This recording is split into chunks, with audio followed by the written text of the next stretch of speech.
अस्सलाम वालेकुम, मैं हूं मसूद रज़ा। मुल्क में जब कोरोना से मुतासरा अफराद की तादाद 26 थी तो ये फैसला किया गया कि मुल्क को बंद किया जाए, लॉकडाउन किया जाए।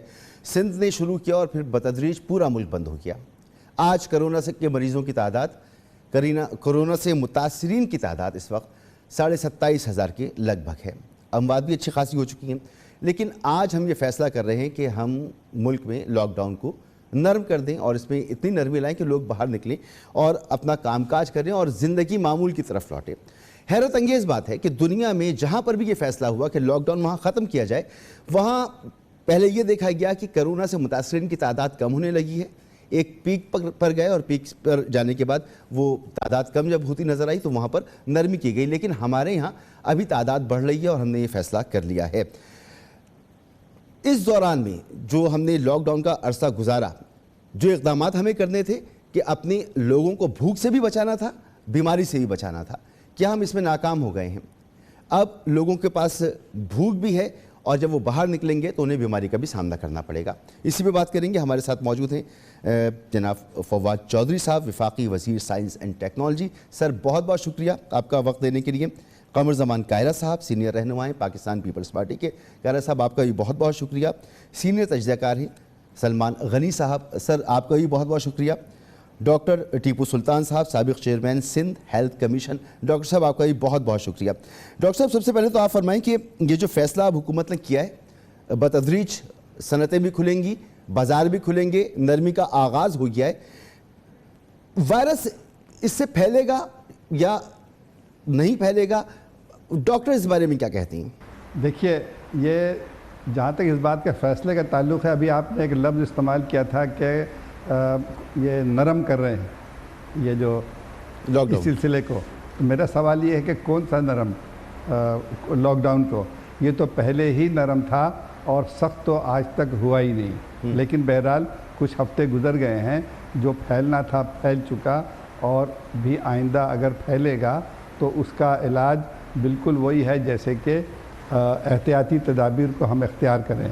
और दूसरी एक अंग्रेज़ी में कहावत है कि when it is inevitable relax and enjoy it. तो अब ये इनएविटेबल है, ये जितना फैलना था फैलेगा। सब क्लिनिकल डोज हमें मिल चुका है, मिल रहा है। इससे कोई दहशतज़दा होने की ज़रूरत नहीं है, इससे कोई पैनिक होने की ज़रूरत नहीं है, इसलिए कि ये जो वायरस है फॉर्चुनेटली विरुलेंट नहीं है, इबोला की तरह विरुलेंट नहीं है और भी जो 1918 के वायरस की तरह विरुलेंट नहीं है। इसलिए कोई बहुत ज़्यादा परेशान होने की ज़रूरत नहीं है। डॉक्टर साहब, लॉकडाउन करके जो मईशत को इतना नुकसान पहुंचा, ये गलत पहुंचाया गया, गलत असेसमेंट थी। मईशत को नुकसान पहुंचा, सारी दुनिया में पहुंचा है, इसलिए it is not a news. और हमारे गरीब मुल्क में जो कि हम मकरूज़ रहते हैं, गरीब हैं, करप्ट हैं, तो यहाँ अगर मईशत को नुकसान पहुँचा है तो अगेन ये तो हमें पता था और है और अभी भी पहुँच रहा है। तो ये बड़ा अच्छा स्टेप है कि लोगों को जॉब पर आ रहे हैं। देखिए, भूखे आदमी को ना जमहूरियत समझ में आती है, ना कोरोना समझ में आता है। उसको इज़्ज़त नफ्स के साथ नौकरी दीजिए, इज़्ज़त नफ्स के साथ उसको रोटी दीजिए और उसको जॉब अपॉर्चुनिटी दें। जहाँ तक इस बात ताल्लुक़ है कि बीमारी फैलेगी, तो ऐसी कोई बात नहीं कि साहब के बिल्कुल उस तरह जैसे कि एक डिफरेंट किस्म का नज़ला खांसी ज़ुकाम हो गया। हमारे जो लोग हैं एक पैनिक फैला रखी है कि कोरोना हो गया, कोरोना हो गया। हमारे एक डॉक्टर का इंतकाल हो गया इस चक्कर में कि वो बेचारा टैबू में मुब्तला हो गया कि घर में 4 बेटियां हैं और मुझे कोरोना हो गया। अरे भाई, अगर किसी को कोरोना हो गया है तो हो गया, इसमें कोई 90% तो मरीज़ तो खुद ब खुद ठीक होना ही है, उसको ड्यू कोर्स ऑफ टाइम में। 1.5% मरीज़ हैं जो सीरियस। ठीक है डॉक्टर साहब, आप कह रहे हैं डरना नहीं चाहिए। मैं वापस आपके पास आऊँगा और आपसे पूछूंगा कि फिर ये दुनिया इतनी डरी हुई क्यों है? पूरी दुनिया में ये लॉकडाउन, ये मईशतों का तबाहाली, कितनी इंडस्ट्रीज़ बैठ गई, ये वजह क्या है? मैं आपसे बाद में पूछूंगा। फवाद चौधरी साहब, सर बहुत शुक्रिया, आपने वक्त निकाला और ये कोरोना के पूरे मामले के बाद आपकी वजारत ने जिस तरह से काम किया है और पाकिस्तान में जो चीज़ें अवेलेबल नहीं थी, चाहे वो सैनिटाइज़र्स हों, चाहे वो मास्क हों, अब वेंटिलेटर्स आप बनाने जा रहे हैं, तो इस पर हम आपको अप्रिशिएट भी करते हैं। सारी वजारतों को लगता है आपने लीड किया है, तो इस पर बहुत मुबारक हो आपको। सर, ये डॉक्टर साहब की भी आपने गुफ्तगू सुनी, मगर सिंध में सूरत हाल बिल्कुल मुख्तलिफ है। सिंध के वज़ीर आला बहुत डरे हुए हैं, वो कहते हैं ये फैसला हम कर तो रहें लॉकडाउन को ईजी करने का, लेकिन हम बड़े डरे हुए हैं कि पता नहीं क्या होगा इसके बाद। देखिए, पहली बात तो ये है कि डरे होना भी सही बात है, लॉजिकल बात है, और बिल्कुल जो सीएम सिंध का जो एटीट्यूड है, अगर के वो डरे हुए हैं तो वो सही एटीट्यूड है। मैं ये समझता हूँ कि लेकिन आपने जो अपने इब्तिदाई में जो एनालिसिस की बुनियाद रखी है उसमें मैं समझता हूँ कि वो शायद इतनी दुरुस्त ना हो। ये नहीं देखा जाता कि कोरोना के कितने पेशेंट्स जो हैं ये केस बड़े हैं, हमने देखना होता है क्रिटिकल पेशेंट्स कितने बड़े हैं, वो कितने बड़े हैं जिनको हॉस्पिटलाइज होना पड़ा है। क्योंकि जो कोरोना का एक पूरा अगर आप देखेंगे ना, इनके जो फैलाव का जो मामला है वो ये है, दुनिया में देखा ये जा रहा है कि इससे क्रिटिकल और हमारे हेल्थ जो फैसिलिटीज है उनके ऊपर कितना जाएगा और उसके मुताबिक से पॉलिसी बनाई जाती है। अदरवाइज तो जाहिर है कि जो तादाद है वो बहुत बड़ी होनी है, और एज मैनी साइंटिस्ट बिलीव कि 80% of world population will eventually gate corona. तो वो ये इशू नहीं है कि कोरोना है या नहीं है, वो तो होना है, सबको होगा। कई लोगों को कम होगा, उनको सिम्टम्स भी नहीं होते, जैसे आपने देखा इवन सईद गनी साहब को हुआ, उनको सिम्टम्स भी नहीं हुए, वो होके ठीक भी हो गया। और इसी तरह से और बेशुमार लोग हैं जिनको होंगे, उनको शायद पता भी नहीं चलेगा कि उनको इस तरह की कोई बीमारी हुई। तो हमारा जो असेसमेंट था पाकिस्तान में वो ये था कि 2500 के करीब जो है शायद डेथ्स हो हमारी मई में। वो अल्हम्दुलिल्लाह अल्लाह का शुक्र रहा कि वो उस एस्टीमेट से हम बहुत कम रहे हैं। हमारे यहाँ 300 सवा 300 के ऊपर नंबर जो है वो रहा। क्रिटिकल पेशेंट के ऊपर अगर आप आए तो अभी इस वक्त हमारे 40 लोग जो हैं वो वेंटिलेटर्स के ऊपर हैं, तो वो भी जो हमारी फिगर थी वो भी काफी कम है एक्सपेक्टेड से। तो इसलिए आपने देखे पूरी दुनिया में जो गवर्नमेंट्स हैं वो बैलेंस करती हैं हेल्थ वर्सेस इकोनॉमी। अब कोशिश ये दुनिया कर रही है कि इकोनॉमी का भी पहिया चलता रहे और सेहत भी जो है वो बच जाए।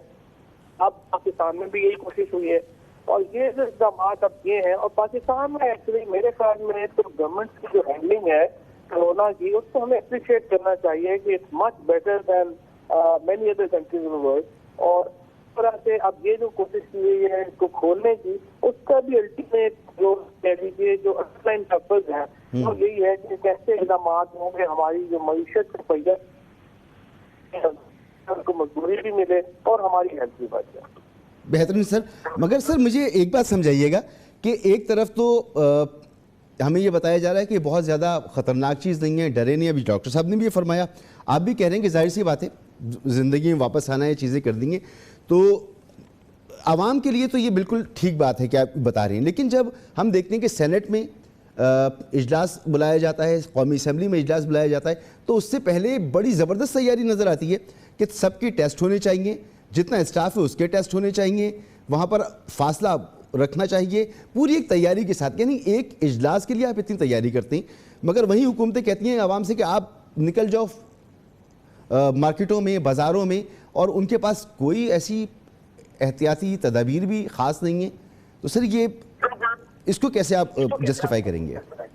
पहली बात तो यह है कि मैं आपसे बिल्कुल एग्री करता हूँ। ये जो हमने पार्लियामेंट का सेशन किया ये बिल्कुल एक एक्सरसाइज ऐसी है, बड़ी खतरनाक भी है और ये होना भी इस तरह से नहीं होना चाहिए था। हम हर बात पे पोजीशन को पता नहीं क्यों हम बात को सीरियस लेते हैं। ये वर्चुअल सेशन होना चाहिए था। इसमें देखें बड़ा ही खतरनाक है कि आप 1000 के करीब आदमी पूरे पाकिस्तान से, हर इलाके से आप इस इजलास में जो है वो शिरकत करेगा और ये एक आदमी चाहिए आपको किसी शहरों को बीमार करने के लिए। और इसमें जो एज ग्रुप है वो भी जाहिर है कि काफी हमारे सीनियर लोग भी हैं उसमें शामिल। तो और फिर जिस तरीके से हमने स्पेशल टेस्ट किए, फिर स्पेशल फ्लाइट्स आ रही है, मैं तो इसमें हक में नहीं हूँ। और मैं समझता हूँ कि जो पार्लिमानी कमेटी जिसने ये फैसला किया उन्होंने ये दुरुस्त फैसला नहीं किया। और मैं पहले दिन से ये कह रहा हूँ कि वर्चुअल सेशन बुला लें, हम आपको अरेंज कर देते हैं, हम आपको पूरा जो सॉफ्टवेयर ही बना देते हैं जो कि सिर्फ पार्लियामेंट के लिए होगा और उससे एक्चुअली पार्लियामेंट की कारकर्दगी बेहतर होगी, उससे आपके मेंबर्स की पार्टिसिपेशन बेहतर होगी। एक तो बात यह है कि मैं समझता हूँ कि ये सेशन इस तरह से होना ही नहीं चाहिए था और जो हो रहा है वो भी मेरा ख्याल है इसमें काफी जो है वो हमने एक रिस्क लिया। तो सर यही सवाल मैं कैरा साहब से करना चाहता हूँ। कैरा साहब, आवाम का कोरोना अलग है, खवास का कोरोना अलग है। आवाम तो बाज़ारों में निकलेंगे, काम पर जाएंगे, पब्लिक ट्रांसपोर्ट इस्तेमाल करेंगे, लेकिन खवास जो हैं वो ज़्यादा ख़तरे में आ जाएंगे। ऐसा लग रहा है कि एक सिंध हुकूमत का जो एक बयानिया था ना कि ये बड़ा ख़तरनाक चीज़ है, उसे तहरीक इंसाफ की तरफ से बड़ा माइल्ड करके पेश किया जा रहा है। मैं आपको एक गुफ्तगू भी सुनाता हूँ, छोटा सा इक़्तिबास है सिंध में अपोजिशन में खुर्रम शेर ज़मान साहब का, ज़रा वो सुने वो क्या कह रही हैं। मालूम नहीं कौन से कोरोना की बात कर रहे हैं। इस कोरोना से जितना सूबे सिंध को नुकसान हुआ सिंध हुकूमत की वजह से, इतनी दुनिया में कहीं नहीं हुआ होगा। झूठ की बुनियाद के ऊपर रोज़ाना जो है ये फिगर्स को बढ़ा दिया जाता है। हम तो जब हॉस्पिटल्स में जाते हैं मालूम करते हैं तो पता चलता है कि कोरोना का पेशेंट ही नहीं, वहाँ पे किसी की डेथ हुई है। सर्द खानों में जाते हैं, वहाँ मालूम करते हैं लोगों की ज़िंदगियाँ ख़राब हो गई हैं। लोग जो हैं गोल गोल घूम रहे हैं, सर्टिफिकेट लेकर आ रहे हैं। जो मर जाता है डेड बॉडी चाहिए सर्द खाने से, कहते हैं कि कोरोना का सर्टिफिकेट लेकर आओ।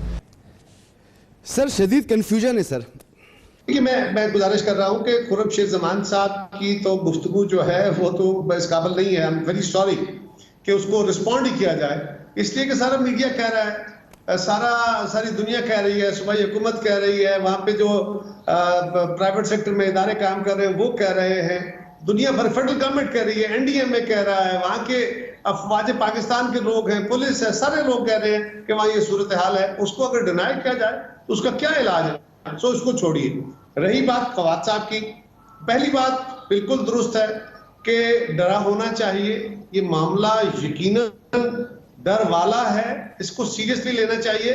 इससे अमवात तो शरे अमवात तो यकीनन कम है, लेकिन बहुत आसानी से इसका फैलाव हो रहा है और दुनिया की तारीख में ये पहली दफा हुआ, तारीख आलम में आज तक नहीं हुआ कि एक वक्त में सारी दुनिया बंद हो जाए, क्योंकि कम्युनिकेशन बहुत ज्यादा है, ट्रांसपोर्टेशन बहुत ज्यादा है, दोनों की वजह से बीमारी फैली बहुत ज्यादा है, इसकी अवेयरनेस बहुत ज्यादा आई है। और दुनिया का, मुझे डॉक्टर साहब से भी बहुत एहतराम से कहना है कि WHO कह रहा है, दुनिया कह रही है, वर्ल्ड प्रैक्टिसेस हमारे सामने हैं। और प्रोविंशियल गवर्नमेंट ने जो रास्ता इख्तियार करना चाहा पहले दिन से, वो लॉकडाउन था कि सख्त लॉकडाउन 2-3 हफ्ते का करके उसके बाद ईज आउट कर दें। वो भी एक मुश्किल रास्ता था और मुश्किल फैसला था। फेडरल गवर्नमेंट ने जो रास्ता इख्तियार किया वो भी एक मुश्किल रास्ता था और उस रास्ते में हमारी दानिश्त में ज्यादा खदशात और खतरात थे, लेकिन अभी तक जो खदशात हमारे थे वो उस तरह नहीं आए। अल्लाह करे कि अब हमारे लोगों का प्रॉब्लम यह है कि लोग समझाने पे बात मानते नहीं है जब तक उनको जोर जबरदस्ती या पुलिस न मनवाए, वरना अपनी जान के लाले पड़े होते हैं। सारी दुनिया में लोग हुकूमत की बात को रिस्पॉन्ड करते हैं, हमारे यहाँ डिनाइल मोड होता है। अब आप देखिए जिस तरह हम ईज आउट होते ही बाजारों में जो सूरत हाल है और बैंकों के सामने, मैं ये भी गुजारिश करूंगा कि बैंकों की जो कुछ ब्रांचेस खोली गई हैं उससे कुछ जगहों पर रश ज्यादा हो गया। सीएम सिंध कहते हैं मिक्स मैसेजेस की वजह से ऐसा हुआ है कारा साहब कि हम कुछ कहते हैं, विफाक कुछ कहता है, विफाक कहता है इतना खतरा नहीं है, हम कहते हैं बड़ा खतरा है। लोगों ने इसको सीरियस लेना छोड़ दिया। ये बात भी दुरुस्त है, ये बात गलत नहीं है। मिक्स मैसेजिंग है और उसके नतीजे में यकीनन एक कंफ्यूजन है। फेडरल गवर्नमेंट और प्रोविंशियल गवर्नमेंट सारी को एक पेज पे होना चाहिए और इस मामले में एनडीएमए जो डिजास्टर्स को मैनेज करता है उसके जिम्मे होना चाहिए था पहले दिन से कि एनडीएमए सारी गवर्नमेंटों के साथ, प्राइम मिनिस्टर साहब अपनी मीटिंग करते, वो काउंसिल ऑफ कॉमन इंटरेस्ट में बैठ के मीटिंगें करते और इसको एक पेज से लेते। चले वो हो गया, अब भी इस पे एक नैरेटिव की बात है और कोई बड़ा कंफ्यूजन नहीं है। सिंध गवर्नमेंट कह रही है कि हम फेडरल गवर्नमेंट को फॉलो करेंगे। फेडरल गवर्नमेंट कह रही है जो फैसला फेडरल गवर्नमेंट कर रही है वो मजबूरी का फैसला है। मैं पहले कह रहा हूं ना प्रोविंशियल गवर्नमेंट का फैसला आसान है ना फेडरल गवर्नमेंट का फैसला आसान है, दोनों मुश्किल फैसले हैं। अल्लाह करे कि ये पैनिक ज्यादा फैलिए, जो बीमारी है ज्यादा ना फैले।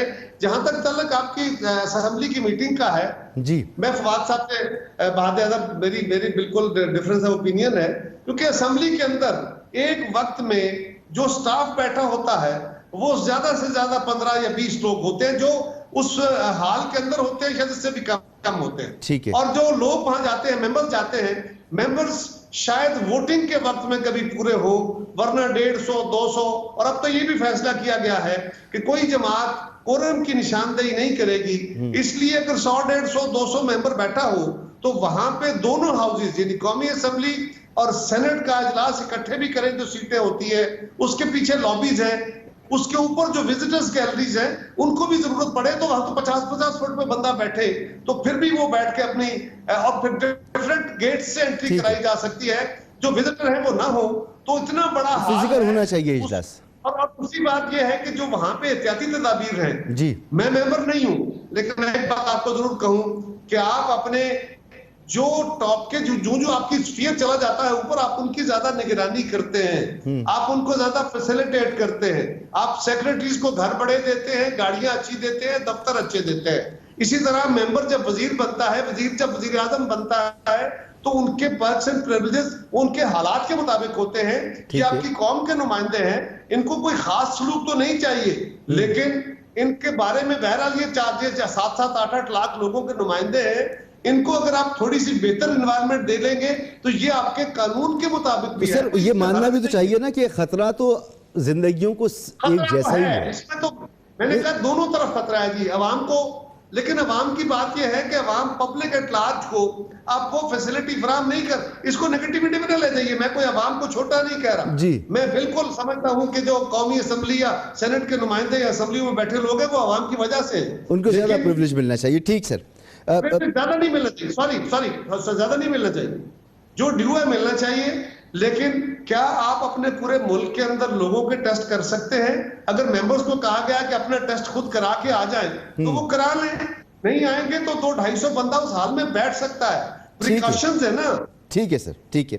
आप वो मेंबर्स को तो पूरे उस हाल के अंदर जब मीटिंग होती है तो उसको सिक्योरिटी स्पेशल फराहम की जाती है, पाकिस्तान के आवाम को तो वो सिक्योरिटी नहीं मिल सकती। सर मैं सिर्फ जानना ही चाह रहा था कि खतरा तो सबकी जिंदगियों को बराबर ही है ना। हम उस वक्त फैसले कर रहे हैं जब हमारे यहाँ केसेस बढ़ते चले जा रहे हैं। सलमान गनी साहब, लॉकडाउन तकरीबन 2 महीने तो मुकम्मल हो ही चुके, जो जैसा भी लॉकडाउन है, इस दौरान जो हमें फैसले करने थे, अपने हेल्थ सिस्टम को मजबूत करना था, लोगों की भूख ख़त्म करने के लिए इक़दाम करने थे, हुकूमतें कहाँ तक इसमें कामयाब हैं इन 2 महीनों में?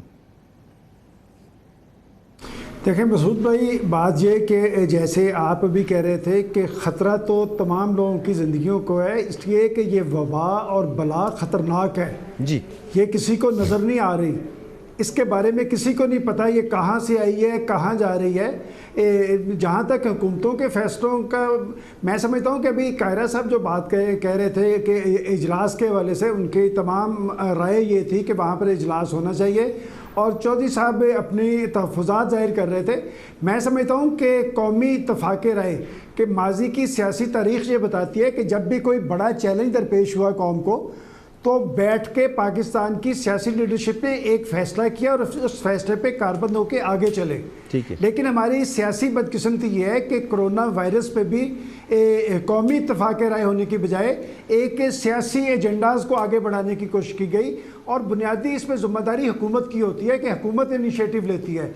कि अगर ख़ुद प्राइम मिनिस्टर इमरान खान साहब इनिशिएटिव लेते, बिलावल भुट्टो ज़रदारी साहब ने, शहबाज शरीफ साहब ने एक खुले तौर पे ऑफ़र की थी कि हम हुकूमत के साथ तावन करने के लिए तैयार हैं, तो मैं समझता हूँ कि अगर उस सतह पे पहले मरले पे ये कौमी इत्तफ़ाक़ राय हो जाता तो आज ये सूरत हाल दरपेश ना होती, आज कौमी असम्बली का इजलास ना बुलाना पड़ता, हम आगे की तरफ चलते। और जहाँ तक हुकूमतों के फ़ैसलों की बात है, तो आप गुज़िश्ता 48 घंटे में देख लें कि क्या हुआ कि पाकिस्तान के चीफ एग्जेक्टिव ने लॉकडाउन नरम करने का ऐलान किया, और उन्होंने कहा कि 2 दिन जो लॉकडाउन होगा और बाकी अयाम में सख्ती होगी।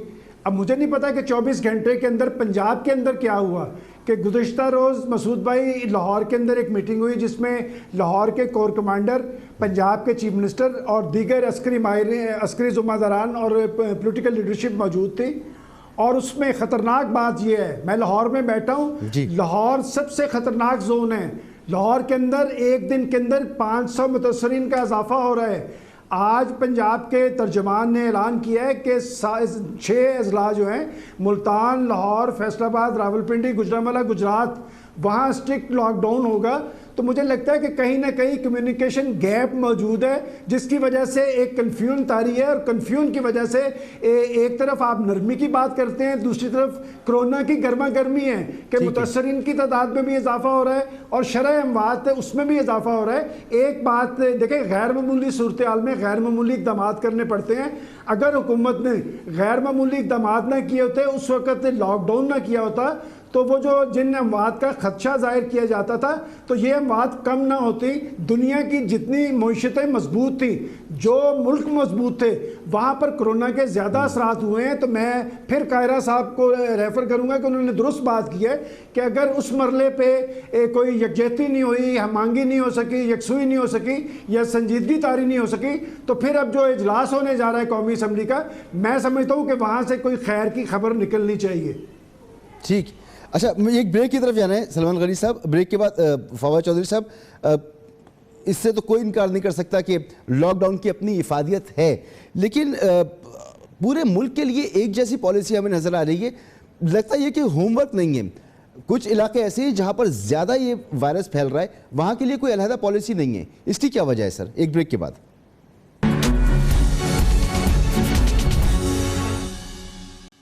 प्रोग्राम में एक बार फिर खुशामदीद जनाब फवाद चौधरी साहब। सर, वज़ीर आज़म ने जब ये फ़ैसला किया कि अब लॉकडाउन हम ख़त्म करने जा रहे हैं, तो हमने देखा कि पूरे मुल्क के लिए एक ही फ़ैसला आया, जबकि पंजाब में भी ये बात मौजूद है। वहाँ के तर्जुमान ये बात कह रहे हैं हुकूमत के कि यहाँ पर 6 बड़े शहर ऐसे हैं जिनमें नरमी नहीं होनी चाहिए। सिंध में अगर हम देखें तो कराची, हैदराबाद, सक्खर, ये ऐसे शहर हैं जहाँ पर कोरोना बहुत तेज़ी से फैल रहा है। तो एक ऐसा स्टेटमेंट आ गया कि पूरे मुल्क में खुल जाए, और सारा फोकस हमें नज़र आ रहा है कि कंस्ट्रक्शन इंडस्ट्री खुले, लोग बाहर निकलें और काम करें।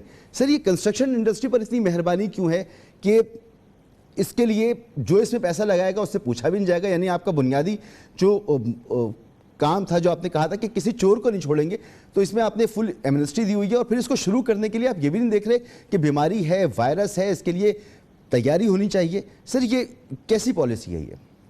नहीं, तो बेसिकली आप कहना चाहते हैं, आपका एनालिसिस ये है कि कंस्ट्रक्शन इंडस्ट्री और बाकी तमाम को बंद कर देना चाहिए?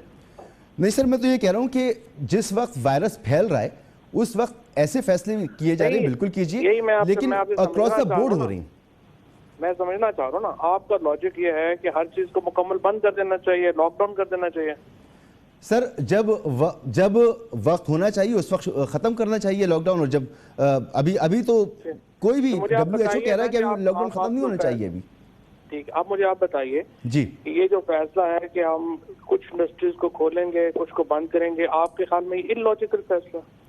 सर, WHO ये कह रहा है कि जब केसेस बढ़ रहे हैं उस वक्त लॉकडाउन खत्म नहीं होना चाहिए। केस से इत्तेफाक नहीं करना बड़ा मुश्किल है जी, आपके इस लॉजिक से, इस एनालिसिस से।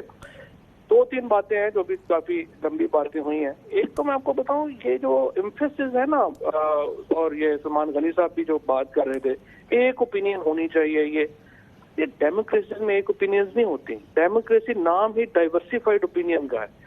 मुख्तलिफ पोलिटिकल पार्टीज होती हैं, मुख्तलिफ पोलिटिकल ओपिनियंस होती हैं, और इसी तरीके से ये फैसले जो हैं कि लॉकडाउन होना चाहिए, नहीं होना चाहिए, हमें स्मार्ट लॉकडाउन करना है, स्मार्ट लॉकडाउन नहीं करना है, हमने कर्फ्यू लगाना है, नहीं लगाना है, ये फैसले बड़े कॉम्प्लेक्स फैसले हैं, जिस तरह से अभी कमरजमान कारा साहब भी कह रहे थे। अब इसके ऊपर अगर एक ओपिनियन हो जाए और आप खुद को समझें कि आप नॉर्थ कोरिया हैं, जहाँ पे ऊपर ने जो कह दिया बस उसके बाद सबने उसके ऊपर ही अमल करना है, वो कोई आइडियल मुल्क नहीं हुआ करते। आइडियल मुल्क वहाँ होते हैं जब डाइवर्सिफाइड ओपिनियन होते हैं, डाइवर्सिफाइड उसके ऊपर डिस्कशंस होती हैं, डाइवर्सिफिकेशन होती है, उसके बाद आप उनमें से जो मेजॉरिटी ओपिनियंस हैं वो प्रिवेल करती है, मिनॉरिटी ओपिनियन उसको एक्सेप्ट करती है। This is what we call. Sir, वो डाइवर्सिफाइड फैसले ही तो मैं जानना चाह रहा हूँ कि इसमें कहाँ, ये तो पूरे मुल्क के लिए एक ही फैसला है। कुछ देखिए ना, नहीं कुछ जगहों पे वायरस ज्यादा फैल रहा है, कुछ जगहों पे कम है, तो जाहिर है ऐसे ही होगा ना। इसी को समझ देखिए ना, आपने तो एक अपनी ओपिनियन ये दी है कि पूरे मुल्क को लॉक करना चाहिए, कर्फ्यू लगाना चाहिए। नहीं सर, मैंने सवाल में इब्तिदा में यही कहा है कि पूरे मुल्क के मुख्तलिफ इलाकों के लिए मुख्तलिफ फैसले होने चाहिए।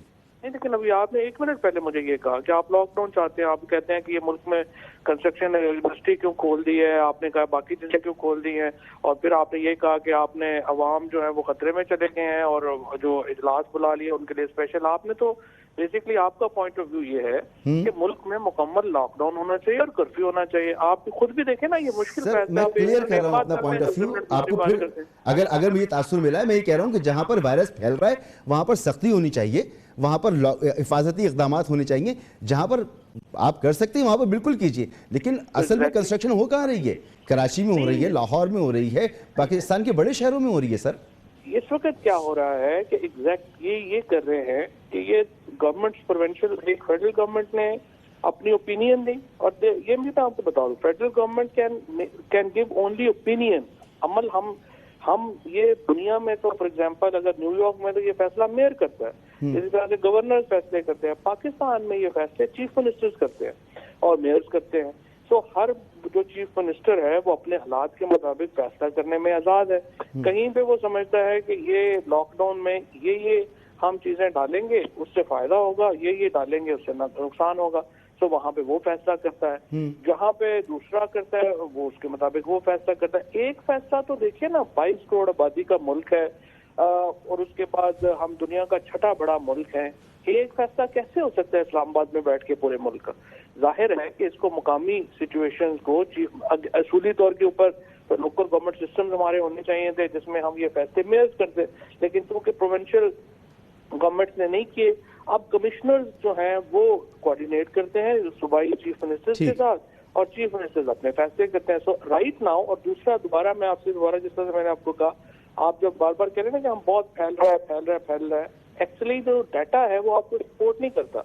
क्रिटिकल जो हमारा पेशेंट्स हैं वो उस तरह से नहीं फैला, और जो अच्छी बात, अल्लाह का शुक्र है नहीं फैला। इसमें ये नहीं कि कोई हमने को बड़ा तीर मारा है, ये तो अल्लाह की तरफ से कोई मेहरबानी होगी है इस पूरी रीजन के ऊपर। ये भी पाकिस्तान, इंडिया, बांग्लादेश, श्रीलंका, जो 4 मुल्क हैं स्पेशली, इन पे को अल्लाह की मेहरबानी और अल्लाह करे ये कंटिन्यू करे। लेकिन इस वक्त मेरे ख्याल में जो पाकिस्तान के अंदर जो सिचुएशन है बहुत बेहतर है। हमने जो यहाँ पर इस वक्त इकोनॉमी को खोलना है, हमने इसको लेकर के आगे चलना है और इसको हम लेके आगे चल रहे हैं। हर जो चीफ मिनिस्टर्स हैं वो अपना इनपुट दे रहे हैं, बाकी लोग अपना इनपुट दे रहे हैं। बाकी अगर ये किसी की ख्वाहिश है कि नहीं शहबाज शरीफ को जरूर हमने लेके चलना था, वो पाकिस्तान का सबसे बड़ा डॉक्टर है, तो वो ज़ाहिर है हमारे उससे इख्तिलाफ है, वो अपनी मर्जी के मुताबिक चलेंगे। ठीक, अच्छा कमर ज़मान कह रहा साहब, क्रिटिकल केसेस ज़्यादा नहीं है तो कोई मसला नहीं है, चीज़ों को आसान कर देना चाहिए, खोलना चाहिए, इंडस्ट्रीज भी चलनी चाहिए, सब कुछ होना चाहिए। ये बेहतरीन फैसला था जो हुकूमत वक्त ने किया। हमने देखा है सिंध हुकूमत इस पर कुछ नाला नज़र आती है, क्या वजह है sir? Peoples party, Bilawal Bhutto Zardari साहब की प्रेस कॉन्फ्रेंस सुने तो वो इस पर, इन फैसलों पर नाला नज़र आती हैं। कि मैंने पहले गुजारिश की ना, नाला होना और बात है और अपना ओपिनियन देना। सिंध गवर्नमेंट ने उस पर पहले लीड ली है स्टार्ट से ही, और उसको बाकी सूबों ने भी सपोर्ट किया है।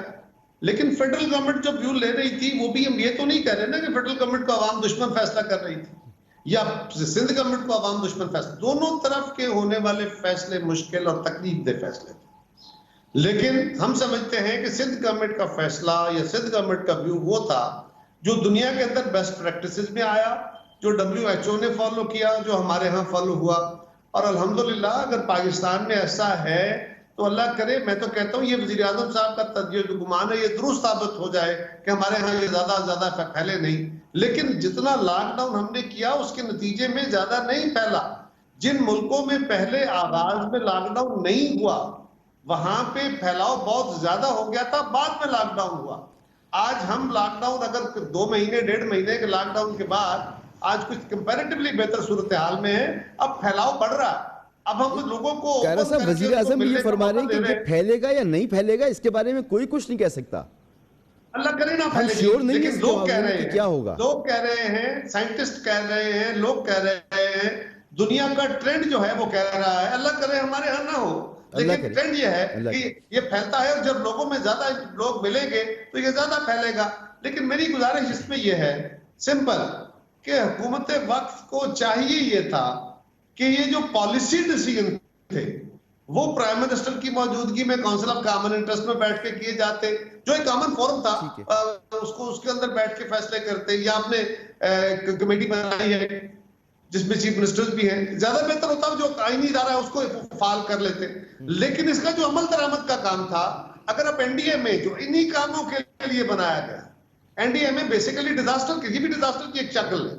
अगर आपने एनडीएमए के जिम्मे दिया होता कि इसकी अमली शक्ल, अब जो जाके प्रिंसिपल डिसीजन है वो पॉलिटिकल लीडरशिप कर लेती, डाइवर्स फैसले होते, डाइवर्स ओपिनियंस होते, जो मर्जी होता, लेकिन उसके बाद उन फैसलों के बाद जो आउटकम हो जाता, ओपिनियंस के बाद फैसले हो जाते, उसको अमल दरामद के लिए अगर कोऑर्डिनेशन किसी एक जगह से होता, तो डिजास्टर्स का कोऑर्डिनेशन सूबों के पास नहीं है। इसीलिए डिजास्टर मैनेजमेंट का इदारा फेडरेशन के पास रखा गया था। और सर ये यही इसकी सलमान गनी लॉजिक साहब है। कह रहे हैं कि कौमी इत्तेफाक राय अगर इस पर होता, नहीं देखिए ना, जो इत्तेफाक राय आप फरमा रहे हैं जी। उस तरह का इत्तेफाक राय कि सारे लोग एक तरह सोचना शुरू कर दें, ये नहीं होता। ये फवाद जी, साहब की सर, बात फरमाइए। दुरुस्त है। मैं सिर्फ ये ज़ारा साहब की तवज्जो दिलाना चाह रहा हूँ कि देखें, जो नेशनल कमेटी ऑन कोरोना बनी है वो एक्चुअली उसमें एनडीएमए भी बैठती है, उसमें चारों चीफ मिनिस्टर्स जो हैं वो भी बैठते हैं। जो एनडीएमए जो कारा साहब कह रहे हैं एक्चुअली हो वही रहा है, वहाँ पे सेहत का महकमा भी बैठता है। एनडीएमए के उसमें वहाँ पे एक 3 स्टार जनरल वहाँ पे वो अपना जो है वो पाक आर्मी को रिप्रेजेंट कर रहे हैं। असद उमर साहब वहाँ पर प्राइम मिनिस्टर को रिप्रेजेंट कर रहे हैं। सो एनसीओसी जो बनाया है वो एक्चुअली ज्यादा बड़ा कंसल्टेटिव फोरम है। वहाँ सारे सूबे भी बैठते हैं, सारे मिलके फैसले करते हैं रोजाना के रोजाना। और एग्जैक्टली वैसे जो कायरा साहब ने जो तजवीज दी, फ्रैंकली हो एग्जैक्टली यही रहा है। बात साहब मैं छोटी सी गुजारिश कर दूं, मैं जो कह रहा हूं ना, पॉलिसी डिसीजंस आप करें, वाइडर कंसल्टेशन करें, सबको बिठाएं। अगर आप इसको एनडीएमए को जो बनाने का काज था, मकसद था, उसकी रूह थी, वो यही थी कि जब अमल दरामद करना है तो फिर उनके जरिए हो, पीडीएमएस हो। अब होता क्या है, अमल दरामद में दो है ना, कह रहा था, सॉरी माजरत साहब की बात काट रहा हूँ। अमल दरामद के 2 हिस्से हैं। एक हिस्सा है कि जो सप्लाईज वगैरह करनी है वो एनडीएम, दूसरा हिस्सा है कि जो वाइडर हेल्थ जो प्रिकॉशंस आपने लेने हैं वो जाहिर है वो हेल्थ मिनिस्ट्री जो है वो उसको गाइड करती है। सो इसलिए वही गुजारिश है, अगर मुझे मौका दे तो मैं बता देता हूँ पर प्रॉब्लम आया कहाँ पे। प्रॉब्लम ये आया हुआ है कि एनडीएमए सप्लाईज की हद तक तो कर रहा है, प्रोक्योरमेंट तो कर रहा है, प्रोक्योरमेंट रूल्स उसके ऊपर रिलैक्स हो जाते हैं, वो तो वो कर रहा है, ठीक है, अच्छी बात, सप्लाईज भी कर रहा है, बाहर से आने वाला सामान भी तकसीम कर रहा है। लेकिन जो कोऑर्डिनेशन एनडीएमए पीडीएमएस के जरिए करता तो वो सेंट्रलाइज्ड होता। अब सूबे, उनके मुख्तलिफ डिपार्टमेंट्स, आगे जिले, ये मुख्तलिफ जगहों पे काम कर रहे हैं। मेरी दानिश में अगर पहले दिन से ये होता तो शायद ज्यादा बेहतर कोऑर्डिनेशन होती। अब भी उसको फाल करना चाहिए। एनडीएमए को सिर्फ डिस्ट्रीब्यूशन का नेटवर्क नहीं बनाना चाहिए, ये एक इदारा रखा ही इसलिए गया वफाक में कि जब भी कोई वबा हो। वैसे कायरा साहब, माजरत के साथ कुछ अरसे पहले मैंने पीडीएमए सिंध से बात की तो उन्होंने बताया कि जी हम सिर्फ डिस्ट्रीब्यूशन का इदारा है, कोऑर्डिनेशन वगैरह ये सारे काम हमारे नहीं है, हमें ये बताओ खुराक कहाँ पहुँचानी है, खैमे कहाँ पहुँचाने, कंबल कहाँ पहुँचाने। कि उनसे काम लिया नहीं जा रहा ना मेरे भाई, उनके जिम्मे ये काम, रिलीफ का काम भी होना चाहिए था। और दूसरी बात यह है कि रिलीफ राशन की सूरत में मुमकिन नहीं है स्टेट के लिए, किसी रियासत के लिए मुमकिन नहीं है, किसी सूबाई और मरकजी हुकूमत के मुमकिन नहीं है कि आप राशन की तकसीम लोगों के घरों तक पहुंचा सके।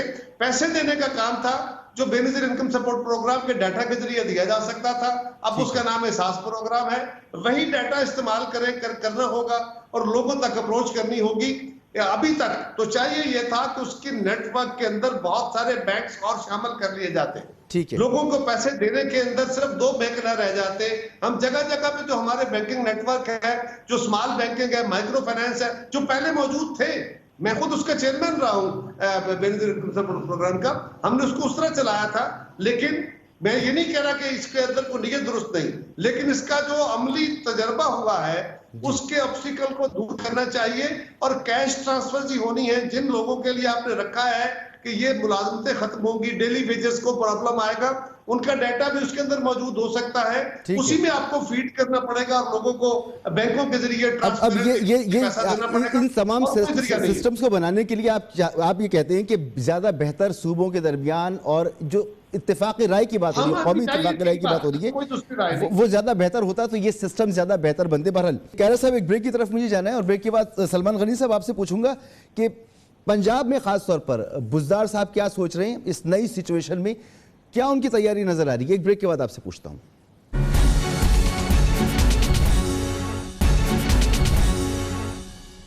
Welcome back. सलमान गनी साहब, पंजाब में क्या सूरत हाल है, हमें एक्शन में नजर आ रहे हैं बुज़दार साहब, तो कोई गैर मामूली फैसले, कोई गैर मामूली इक़दामात, कोई गैर मामूली सोच क्या नजर आ रहा है आपको?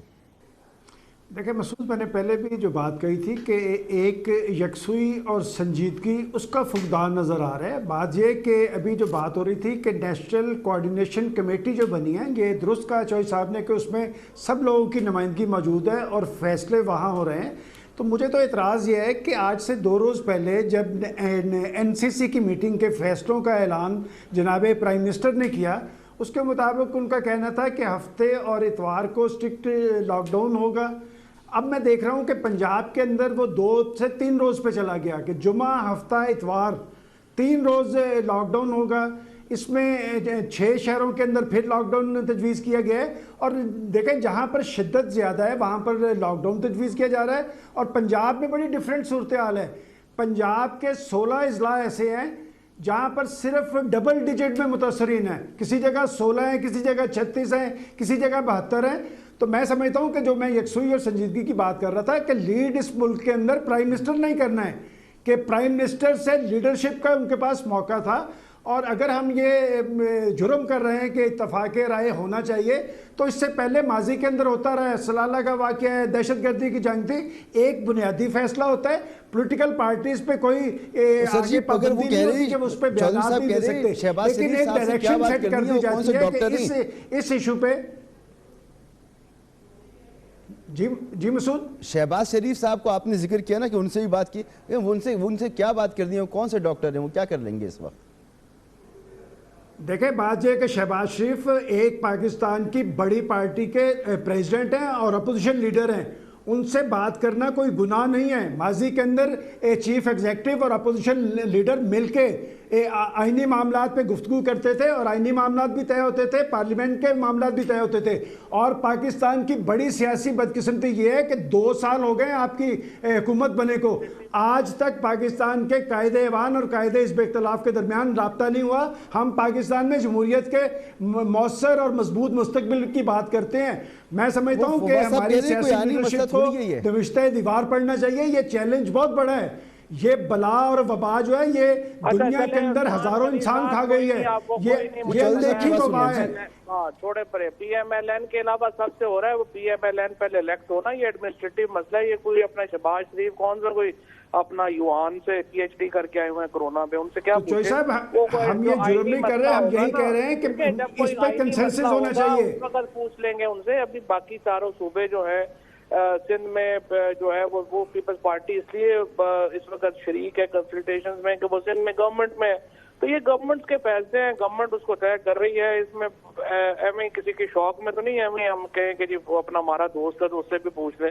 वो ठीक है, जो एक आप इस पे सियासत की गुंजाइश कोई नहीं है, इस पे सियासत की गुंजाइश नहीं है। नहीं छोड़े परे, उससे कोई खास फर्क नहीं पड़ता। पर बाकी इंशाल्लाह पाकिस्तान में मामला बड़े बेहतर हैं और बड़ा अच्छा हैंडल हुआ है और इंशाल्लाह जो है वो और अच्छा हैंडल होगा। मीडिया ने भी बड़ा जबरदस्त रोल अदा किया है लोगों को एजुकेट करने में। अब लोगों ने हाथ भी धोने शुरू कर दिए हैं, खुद सोशल डिस्टेंसिंग भी, इवन गांव में भी मैंने देखा है सोशल डिस्टेंसिंग हो रही है। यहाँ पे मैं डिफर करूंगा कि सोशल डिस्टेंसिंग उस तरह नहीं हो रही है। ये वायलेशन होगी, हमारे लोगों को आदत नहीं है, देहात में बिल्कुल नहीं है। मैं भी रोज जाता रहता हूँ देहात के अंदर, जाके लोगों को देखते रहते हैं। सूरत हाल ये है कि अब शहरों के अंदर भी लोग उसको फॉलो नहीं कर रहे हैं। आप नादरा के दफातर में देखते हैं, आप बैंकों के सामने देखते हैं, पेंशनर्स को देखते हैं, जहां जहां कहीं भी लोगों का बाजारों में रश देख रहे हैं। आज आप उसको खोलेंगे तो आप देखेंगे दुकानों के अंदर लोग जमगठे में जाएंगे, मास्क लगाना बिल्कुल परहेज नहीं करते।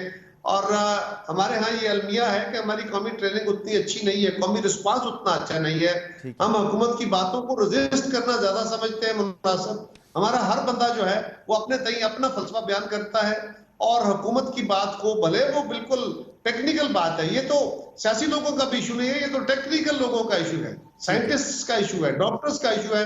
वो आपको जो बता रहे हैं आपको उस पर अमल करना है। इसमें तो कोई सियासी बंदों की राय, हाँ फैसला आपने करना है, 2 में से क्या करें, वो फैसला करने के बाद उस पर अमल दरामद होना चाहिए। और ये बात दुरुस्त है कि वजीर आजम साहब को इस पर लीड लेके गवर्नमेंट का काम लीड करना होता है। इस पर कंसेंसस बिल्ड करते तो ज्यादा अच्छा होता।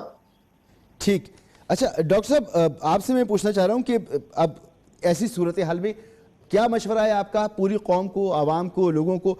सोशल डिस्टेंसिंग बड़ा मसला है, लोग डिसिप्लिन की पाबंदी नहीं करते हमारे यहाँ।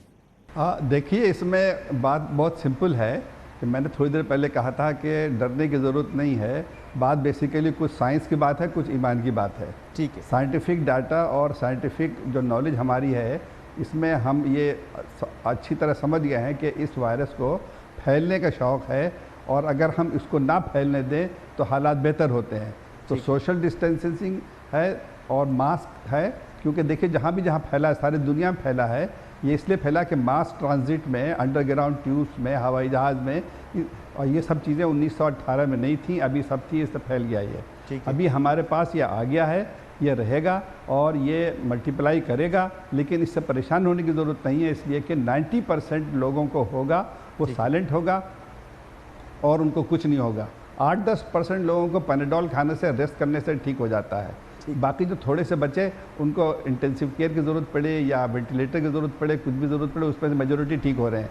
बात बेसिकली ये है कि जब इसको हम समझ गए हैं, इसकी साइंस को, तो उसमें क्या परेशानी की बात है और इसको पॉलिटिकल इशू बनाना और तरीक़ों से करना है, तो इसको बात अक्लमंदी से करना ही चाहिए। सोशल डिस्टेंस करें, मास्क लगाएं और तो सर ये आपके लोगों को पीएमए के आगाही डॉक्टर्स दें क्यों एतराज़ कि कर रहे हैं? दुरुस्त हो, जो डॉक्टर साहब कह रहे हैं अल्लाह करे ऐसे ही प्रेस हो। कॉन्फ्रेंस हुई है, तो और ये हम यहाँ इस बात को लोगों को एजुकेशन देने के चक्कर में है कि ये जो लॉकडाउन का जो हवा फैलाया हुआ है, नंबर 1, और दूसरे इससे डर खौफ में जो मुब्तला किया गया लोगों को, ये नहीं होना चाहिए। ये एक चीज़ है, इनएविटेबल है, यहाँ मौजूद है, सारी दुनिया में मौजूद है, इसको हम हैंडल कर सकते हैं और साइंटिफिक तरीके से, अक्लमंद तरीके से हम उसको हैंडल कर सकते हैं। और इसमें लेकिन डॉक्टर साहब बड़े अदब से, अगर ये फैल रहा है तो कोई इसमें टेक्निकल बनते हैं, बड़े अदब से दुनिया भर के डॉक्टर्स जो साइंटिस्ट हैं, WHO वाले हैं, वो और पाकिस्तान के अपने बहुत सारे जो बड़े डॉक्टर्स हैं, हमारे अपने जो साइंटिस्ट्स हैं, वो बात तो आप नहीं कर रहे हैं, डाटा तो वही दे रहे हैं, लेकिन वो तजवीज़ ये कर रहे हैं कि लोग सोशल डिस्टेंस नहीं रखेंगे तो अगर ज़्यादा लोग इन्फेक्ट होंगे तो शरह अमवात बढ़ सकती है, एक्यूट सूरत हाल ज़्यादा ख़राब हो सकती है। ये लोग मेजॉरिटी में ये बात कह रहे हैं। सही बात। तो इसको हम सोशल डिस्टेंसिंग से ठीक रख सकते हैं, कंट्रोल फिनोमेना में रहेगा। और जहाँ तक इस बात ताल्लुक़ है कि ये छोटी दुकानें वगैरह खुलें, यकीनन खुलें, बड़े गैदरिंग नहीं होना चाहिए, सिनेमा हॉल नहीं होना चाहिए, ट्रेन नहीं होनी चाहिए, बस नहीं होनी चाहिए, इस किस्म के बड़े बड़े जो गैदरिंग है वो नहीं होना चाहिए, क्योंकि उसमें बहुत बुरी तरह फैलेगा। ठीक है, यहाँ पर गुफ्तगू को रोकना होगा मुझे, एक ब्रेक की तरफ जाना है और ब्रेक के बाद प्रोग्राम में यहीं से बात शुरू करेंगे।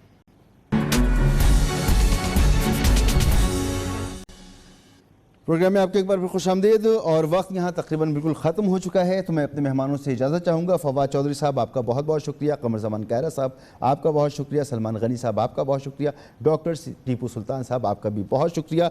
ये वायरस फैलेगा, इसमें कोई इबाम मौजूद नहीं है और इससे बचने का सिर्फ एक ही तरीका है और वो है एहतियात, एहतियात और एहतियात। इजाज़त दीजिए, अल्लाह हाफ़िज़। Hi, it's Sayyeda Shanaz here. Thank you for watching Dunia News. For more videos and updates, don't forget to click the subscribe button. Keep watching Dunia News.